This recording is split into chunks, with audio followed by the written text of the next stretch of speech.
திருவிழால நான் பட்டு பாவாடை கட்டிட்டு ஜம்முன்னு நின்னுட்டு இருந்தேனா அப்ப கூட்டத்துல யாரோ ஒருத்தர் என் தோல் மேல கை வச்சுட்டாரு. திரும்பி பார்த்தா கண்டமனூர் ஜமீனு. அவரை நான் பாக்க, அவர் என்ன பாக்க பாத்துக்கிட்டே இருந்தா முடிவென்ன? வெக்கப்பட்டு கண்ண மூண்டேனா கண்டமனூர்காரு என்ன கண்டம் பண்ணிட்டாரு. கண்டம் பண்ணிட்டானா?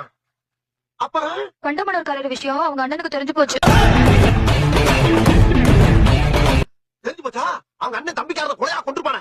அதுதான் இல்ல, தம்பி பொண்டாட்டிய தான் பொண்டாட்டி மாதிரின்னு அவர் யதார்த்தமா கேட்க நான் பதார்த்தமா விட்டு கொடுத்துட்டேன்.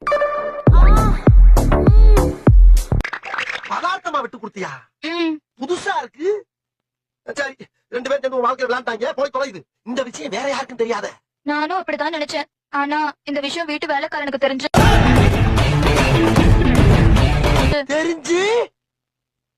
வேலைக்காரனோட முடிச்சுக்கலான்னு தோட்டத்து பக்கம் ஒதுங்கினேன்.